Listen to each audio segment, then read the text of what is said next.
السلام عليكم، مرحبا بكم. العلاقه ديال الفوطاط ديال الدوش جبنا لكم هذا الشكل هذا، شي حاجه زوينه اللهم بارك.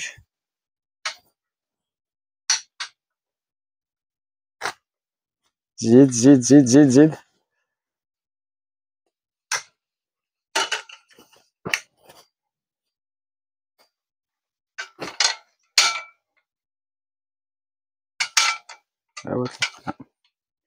تجي بهذه الطريقه، البلاصه فين كيديروا الشوفيات هما هادو، كتجي بهذا الشكل، كتعلق الفوطه هنايا ولا تحط شي حاجه هنا. بالنسبه للحوايج راه فيهم هاد العلاقات، واحد جوج ثلاثه اربعه خمسه سته ديال العلاقات. هاد الشكل كتجي بهذه الطريقه هكا باش كتعلق في الحيط. حاجه صحيحه اللهم بارك ديال الانوكس.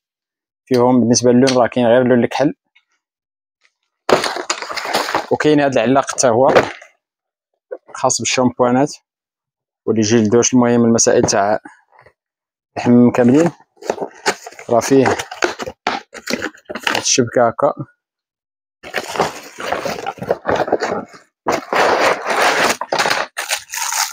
فيه هاد البواطات كيتعلقوا على الجناب ديالو، كيجيونا باللصاقات ديالهم. لا هادي العلاقه تاع الصابونه، هادو ديال الصابونه راه كاينين جوج، كيجيونا جوج ديال الصابونه، جوج بواطات كيكونوا في الجناب، كتحط فيهم الشتاء ديال السنان والمعجون ديال الاسنان حتى هو. هادو راه ممكن تعلق فيهم بحال الفوطه ولا الكيس ولا اي حاجه كتحتاجوها في الحمام. بالنسبه للشباك راه كيجيو هكا مقنتين، كل وحده كديرها وحده لتحت وحده لفوق. كلمه مشدوده، يجيو بهذا الشكل. هادو كما قلت كيتعلقوا هنا.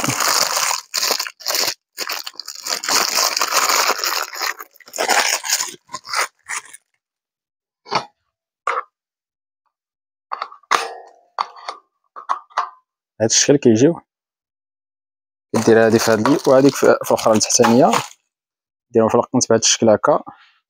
هادي حتى هي راه كتعلق بالعلاقه ديالها. فيها شحال من بياسه؟ وحده جوج ثلاثه اربعه خمسه سته سبعه ديال البياس فيه. ومرحبا